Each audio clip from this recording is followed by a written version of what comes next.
മലപ്പുറം ജില്ലയിലെ പട്ടിക്കാട്ട് ജാമിയ നൂരിയയിൽ വന്ന് പലസ്തീന്റെ ambassador Osama Musa പ്രസംഗിച്ചു.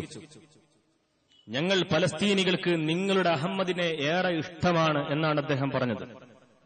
കാരണം അദ്ദേഹം ഞങ്ങളുടെ നായകൻ മർഹൂം യാസർ അറഫാത്തുമായി റാമള്ളയിലെ കൊട്ടാരത്തിൽ വന്ന് സംസാരിച്ചതുകൊണ്ട് മാത്രമല്ല, അദ്ദേഹം ബൈത്തുൽ മുഖദ്ദസിൽ വന്നുകൊണ്ട് ജുമുഅ നമസ്കാരത്തിൽ പങ്കെടുത്തതുകൊണ്ടുമല്ല, നിങ്ങളുടെ അഹമ്മദ് സാഹിബിനെ ഞങ്ങൾ പലസ്തീനികൾ ഇഷ്ടപ്പെടാൻ കാരണം ഗാസയുടെ മണ്ണിൽ ഏറിയൽ ഷാരോണിന്റെ പട്ടാളത്തിന്റെ വെടികുണ്ടുകൾക്ക് മുമ്പിൽ കുഞ്ഞു വിരിമാറ് കാണിച്ചുകൊടുത്ത് വീരമൃത്യു പ്രാപിക്കുന്ന, കരിങ്കൽ ചീളുകൾ കൊണ്ട് പ്രതിരോധ സമരം നടത്തുന്ന ഞങ്ങളുടെ പിഞ്ചു മക്കൾക്ക് മരുന്നായും ഭക്ഷണമായും 183 കോടി രൂപയുടെ ധനസഹായം എത്തിക്കാൻ ഇന്ത്യ ഗവൺമെന്റിനെ കൊണ്ട് പ്രേരിപ്പിക്കാൻ നേതൃത്വം നൽകിയ നിങ്ങളുടെ അഹമ്മദ് സാഹിബിനെ ഞങ്ങൾ പലസ്തീനികൾ ഇഷ്ടപ്പെടുന്നു എന്ന് പറഞ്ഞുകൊണ്ട് പിന്നെ അദ്ദേഹം പറഞ്ഞത്, ഞാനൊരു തമാശ പറഞ്ഞോട്ടെ, ഞങ്ങളുടെ പലസ്തീനിലെങ്ങാനും ഒരു തെരഞ്ഞെടുപ്പ് നടക്കുകയാണെങ്കിൽ, നിങ്ങളുടെ അഹമ്മദ് സാഹിബ് ആ തെരഞ്ഞെടുപ്പിൽ മത്സരിക്കുകയാണെങ്കിൽ പലസ്തീന്റെ പാർലമെന്റിലേക്ക്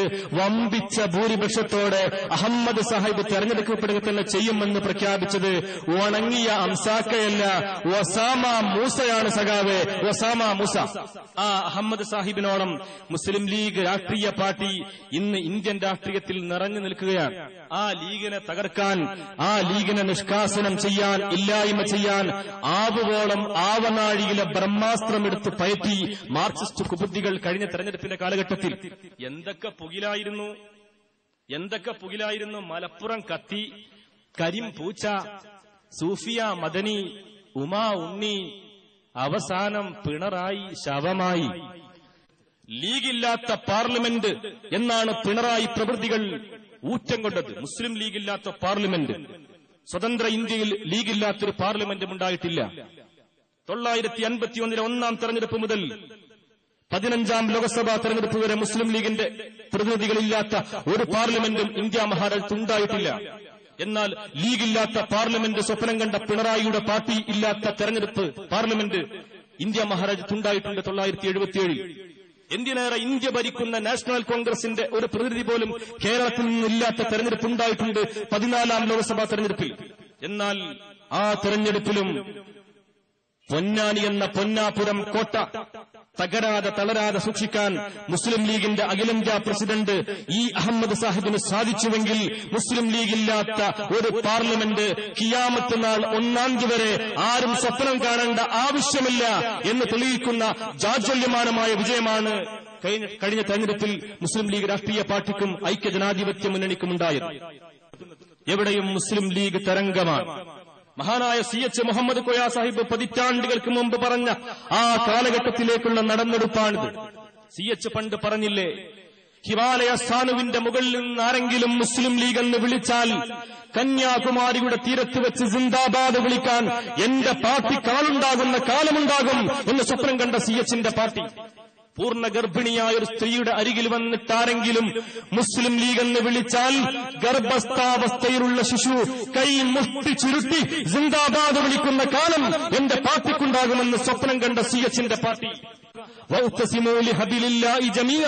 എന്ന മഹാനായ സർ സയ്യിദ് അഹമ്മദ് ഖാന്റെ പ്രഖ്യാപനം ഇന്ത്യൻ മുസൽമാന്റെ മസ്തിഷ്കത്തിൽ ഒരു പൂത്തിരിയായെങ്കിൽ ആ പൂത്തിരിയാണ് 906 ഡിസംബർ മാസം 30-ാം തീയതി ധാക്കയിലെ ആഗാഖാന്റെ കൊട്ടാരത്തിൽ സർവേന്ത്യാ മുസ്ലിം ലീഗ് എന്ന പേരിൽ രൂപം കൊണ്ടത്. പിന്നീട് 48 മാർച്ച് മാസം 10-ാം തീയതി മദിരാശിയിലെ രാജാജി ഹാളിൽ ഇന്ത്യൻ യൂണിയൻ മുസ്ലിം ലീഗായി രൂപം പ്രാപിച്ചത്. ആ മുസ്ലിം ലീഗ് രാഷ്ട്രീയ പാർട്ടി ജനിച്ചിട്ടിന്നേ വരെ ഇത്രയേറെ ആരോപണങ്ങൾക്ക് വിധേയമായ, ഇത്രയേറെ പ്രതിസന്ധികളെ തൃണവൽക്കരിച്ച് മുന്നോട്ട് പോയ ഒരു രാഷ്ട്രീയ പാർട്ടിയുണ്ടോ? എത്രയെത്ര ദശാസന്ധികളെയാണ് മുസ്ലിം ലീഗ് അതിജീവിച്ചത്. ലീഗിനെതിരെ ഉന്നയിക്കുന്ന മർമ്മപ്രധാനമായ ആരോപണം ഒന്നാമതായി പറയുന്നത് ലീഗ് ഒരു വർഗീയ പാർട്ടിയല്ലേ എന്നാണ്. മുസ്ലിം ലീഗിന്റെ പേരിൽ തന്നെ വർഗീയത ഉണ്ട് എന്നാണ് ചിലരൊക്കെ ആക്ഷേപിക്കാറ്. ലീഗിന്റെ പേരാണത്രേ ലീഗിനെ വർഗീയമാക്കുന്നത്. ഒരു പാർട്ടിയുടെ പേരാണ് ആ പാർട്ടിയെ വർഗീയമാക്കുന്നതെങ്കിൽ BJP വർഗീയ പാർട്ടിയാകുമോ?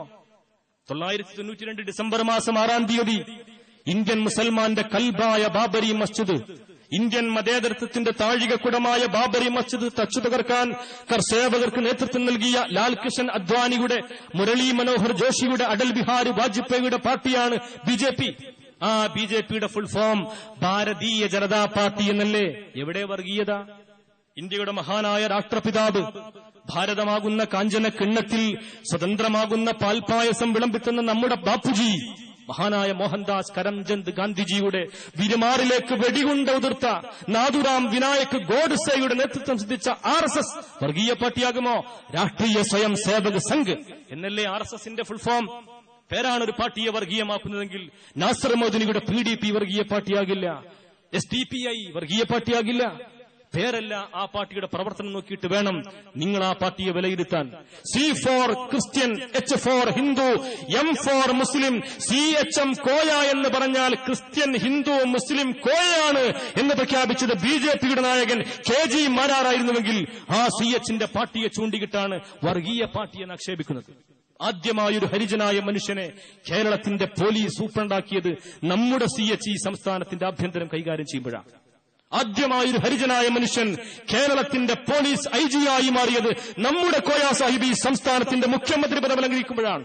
ആ CHന്റെ പാർട്ടിയെ ചൂണ്ടിയിട്ടാണ് ആട്ടിനെ പട്ടിയാക്കി, പട്ടിയെ പേപ്പട്ടിയാക്കി തല്ലിക്കൊല്ലും വിധം പ്രചണ്ഡമായി നിങ്ങൾ പ്രചാരവേല ഇറക്കുന്നത് ലീഗ് വർഗീയ പാർട്ടിയാണ്. പിന്നെ പറയുന്ന രണ്ടാമത്തെ കാര്യം, ലീഗിന്റെ നേതാക്കന്മാർക്ക് രാജ്യത്തോട് കൂറില്ല എന്നാണ്. രാജ്യത്തോട് കൂറില്ലാത്ത ഏതാനും ചില നേതാക്കന്മാർ കെട്ടിപ്പടുത്ത പ്രസ്ഥാനമാണ് മുസ്ലിം ലീഗ് എന്നാണ്. മഹാനായ അല്ലാമ മുഹമ്മദ് ഇക്ബാലിനോട് ഒരിക്കലൊരു ബ്രാഹ്മണൻ ചോദിച്ചുവത്രേ, ഹേ ഇക്ബാൽ, നിങ്ങൾക്ക് നിങ്ങളുടെ രാജ്യത്തോട് കൂറുണ്ട് എന്നതിന് തെളിവെന്താണ്? ഇക്ബാൽ പറഞ്ഞ മറുപടി, ഹേ ബ്രാഹ്മണരെ, നിങ്ങൾ നിങ്ങളുടെ ദൈവങ്ങളെ ഏതാനും ചില ശിലാവിഗ്രഹങ്ങളിൽ പ്രതിഷ്ഠിച്ചപ്പോൾ ഞാൻ എന്റെ ദൈവത്തെ എന്റെ രാജ്യത്തിന്റെ ഓരോ മണൽത്തരിയിലും കാണുന്നു എന്ന് പ്രഖ്യാപിച്ച സാരേ ജഹാൻ സെ അച്ഛാ ഹിന്ദു സിത്താൻ ഹമാര എന്ന സുന്ദരമായ ദേശഭക്തി ഗാനം ഓരോ ഭാരതീയന്റെയും ശിരാധമനികളിലേക്ക് എത്തിച്ചുകൊടുത്ത അല്ലാമ മുഹമ്മദ് ഇക്ബാൽ വിഹായസിന്റെ വിശാലതയിലേക്ക് ഉയർത്തിപ്പിടിച്ച കൊടിയാണ് മുസ്ലിം ലീഗിന്റെ പച്ചക്കൊടി. ചൈനയുമായി ഒരു യുദ്ധമരങ്ങേറിയപ്പോൾ ചൈനയുടെ പട്ടാളം ഇന്ത്യയുടെ കണ്ണായ ഹിമാലയ സാനുവിലൂടെ കടന്നു വന്നപ്പോൾ യുദ്ധഫണ്ടിലേക്ക് സംഭാവന ചെയ്യാൻ രാജ്യം ഭരിക്കുന്ന പ്രധാനമന്ത്രി റിക്വസ്റ്റ് ചെയ്തപ്പോൾ മുസ്ലിം ലീഗിന്റെ നായകൻ ഖായിദ മില്ലത്ത് ആ റിക്വസ്റ്റ് വായിച്ചപ്പോൾ തന്റെ പ്രിയപ്പെട്ട പുത്രനെ വിളിച്ച് പറഞ്ഞില്ലേ, മോനെ മിയാ ഖാൻ, നീ കത്തുമായി പ്രൈം മിനിസ്റ്റർ അടുക്കലേക്ക് ചെല്ലുക. പുത്രൻ കത്തുമായി ചെന്നു, പ്രിയപ്പെട്ട ചാച്ചാജി, അങ്ങയുടെ റിക്വസ്റ്റ് ഞാൻ വായിച്ചു പത്രദ്വാര. പക്ഷേ ഫക്കീറായ ഇസ്മായിലിന്റെ കയ്യിൽ ഇനി സ്വത്തായി സമ്പാദ്യമായി ഒന്നും അവശേഷിക്കുന്നില്ല. അതുകൊണ്ട് എന്റെ ഏക സമ്പാദ്യമായ എന്റെ പ്രിയപ്പെട്ട പുത്രനെ ഞാനിത് അങ്ങേക്ക് വിട്ടുതരുന്നു. അവൻ ഇന്ത്യയുടെ മുന്നണി പോരാളിയായി ചീനയുടെ പട്ടാളത്തെ തുരത്തട്ടെ എന്ന് പ്രഖ്യാപിച്ച് തന്റെ പ്രിയപ്പെട്ട പുത്രനെ രാജ്യത്തിന്റെ സൈന്യത്തിലേക്ക് പറഞ്ഞേക്കാൻ തന്റെ ഇടം കാണിച്ച മദിരാശിയിലെ ദയാമഞ്ചിലിലെ ചൂടിക്കട്ടിലിൽ നരച്ച താടി വെച്ച് നരച്ച കോട്ടിട്ട് ഒരു സമുദായത്തിന്റെ ഭാഗതയം നിർണയിച്ച മഹാനായ ഖായിദ മില്ലത്ത് മുഹമ്മദ് ഇസ്മായിൽ സാഹിബിന്റെ പാർട്ടിയെ ചൂണ്ടിക്കിട്ടാണ് രാജ്യത്തോട് കൂറില്ലാത്തവർ എന്നാക്ഷേപിച്ചത്. പാകിസ്ഥാൻ പോയിട്ട് ഞങ്ങളുടെ പിതൃരാജ്യമായ മക്ക പോലും ഞങ്ങളെ ആക്രമിക്കാൻ വന്നാൽ ജന്മനാടിനു വേണ്ടി പടവെട്ടാൻ പടവാളെന്താൻ ഞാൻ തയ്യാറാണെന്ന് പ്രഖ്യാപിച്ച കോഴിക്കോട്ടെ നടക്കാവിന്റെ പള്ളിയറയിൽ അന്ത്യവിശ്രമം കൊള്ളുന്ന മഹാനായ മർഹൂം അൽഹാജ് CH മുഹമ്മദ് കോയ സാഹിബിന്റെ പാർട്ടിയെ ചൂണ്ടിക്കിട്ടാണ് രാജ്യത്തോട് കൂറില്ലാത്തവർ എന്ന് നിങ്ങൾ ആക്ഷേപിച്ചത്. എല്ലാവരുടെയും ആക്ഷേപങ്ങൾ മുസ്ലിം ലീഗിനെതിരെയാണ്. എത്രയെത്ര ആളുകൾ വന്നുപോയി ലീഗിനെ തകർക്കാൻ, എത്രയെത്ര സംഘങ്ങൾ ശക്തികൾ വന്നു. പ്രോഗ്രസീവ് ലീഗ് വന്നു, ചക്രമത്ത ലീഗ് വന്നു, MDP വന്നു, മരക്കാർ ലീഗ് വന്നു, കാന്തപുരം സുന്നി വന്നു, PDP വന്നു, INL വന്നു, ഇന്നല്ലെങ്കിൽ നാളെ ലീഗിലേക്ക് എന്ന ഫുൾ ഫോമുള്ള INL വന്നു. ഒരുപാട് ആളുകൾ കടന്നു വന്നു. മഹാനായ CHന്റെ ഭാഷയിൽ പറഞ്ഞാൽ മുസ്ലിം ലീഗ് രാഷ്ട്രീയ പാർട്ടിയെ തകർക്കാൻ വന്നവർ ഈ സംസ്ഥാനത്തിന്റെ രാഷ്ട്രീയ ശ്മശാന ഭൂമിയിലെ മീസാൻ കല്ലുകളായി മാറിയപ്പോഴും ലീഗ് രാഷ്ട്രീയ പ്രസ്ഥാനം കേരള സംസ്ഥാനത്തിന്റെ രാഷ്ട്രീയ ഗോപുര നടയിൽ നെറ്റിപ്പട്ടം കെട്ടിയ ഗജവീരനെ പോലെ തലയാട്ടി ചെവിയാട്ടി നിൽക്കുന്ന കാഴ്ച നമ്മൾ കാണുന്നു. ലീഗിന് ഒരു പോറലും സംഭവിച്ചിട്ടില്ല. അവസാനം എഴുന്നള്ളിച്ച് കൊണ്ടുവന്നു അബ്ദുൽ നാസർ മദനിയെ. മദനി പറഞ്ഞ വർത്തമാനമോ മലബാറിന്റെ വികസനത്തിന് മുസ്ലിം ലീഗ് ഒന്നും ചെയ്തിട്ടില്ല എന്നാണ്.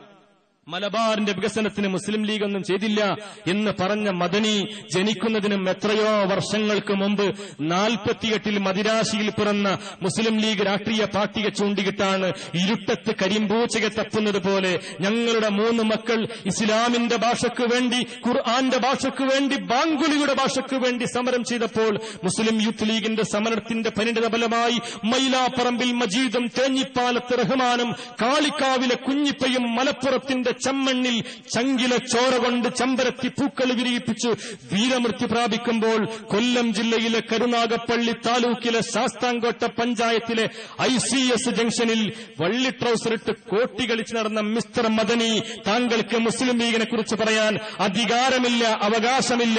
ഇത് മുസ്ലിം ലീഗാണ്. ഇന്ത്യൻ രാഷ്ട്രീയത്തിൽ 10 തലകളും 20 കരങ്ങളുമുള്ള രാഷ്ട്രീയ രാവണന്മാരെ നേരിട്ട പാരമ്പര്യമുള്ള മുസ്ലിം ലീഗിന് ഈ അബ്ദുൽ നാസർ മദനി മൂക്കിൽ വലിക്കുന്ന പട്ടണ പൊടിയാണെന്ന് 1000 വട്ടം ആണയിട്ട് പറയാൻ യൂത്തണക്കാട് സയ്യിദ് ഹൈദർ അലി ശിഹാബ് തങ്ങളുടെ പാർട്ടിക്ക് വൈമനസ്യമില്ല. മുസ്ലിം ലീഗിന്റെ രാഷ്ട്രീയ ചരിത്രം അതാണ്. ലീഗിനെ അവസാനം കഴിഞ്ഞ തെരഞ്ഞെടുപ്പിന്റെ കാലത്ത് പിണറായി വിജയൻ പറഞ്ഞ വർത്തമാനം, അബ്ദുൽ നാസർ മദനിയും ശിഹാബ് തങ്ങളും ഒരേപോലെയല്ലേ എന്നാ ചോദിച്ചത്. അബ്ദുൽ നാസർ മദനിയും ശിഹാബ് തങ്ങളും ഒരേപോലെയല്ലേ? രണ്ടും ഒരു തുലാസിലിട്ട് തൂക്കിയാൽ രണ്ടിനും ഒരു ക്വാളിറ്റിയല്ലേ ഉള്ളൂ എന്നാണ് അദ്ദേഹം പറഞ്ഞത്. തുലാസിലിട്ട് തൂക്കിയാൽ തൂക്കം കൊണ്ട് രണ്ടും ഒന്നാകുമെങ്കിലും ക്വാളിറ്റി കൊണ്ട് വ്യത്യാസമുണ്ട്. തുലാസിന്റെ ഒരു തട്ടിൽ സ്വർണ്ണക്കട്ടിയാണെങ്കിൽ തുലാസിന്റെ മറ്റേ തട്ടിൽ ആട്ടിൻ കാട്ടമാണോടോ സഖാവേ? രണ്ടും രണ്ടാണെന്ന് മലയാളക്കര തിരിച്ചറിഞ്ഞു എന്നതിന്റെ തെളിവാണ് 15ാം ലോകസഭാ തെരഞ്ഞെടുപ്പിന്റെ അഭൂതപൂർവമായ വിജയമെന്ന് പ്രസ്താവിക്കാൻ നമുക്ക് സാധിക്കും.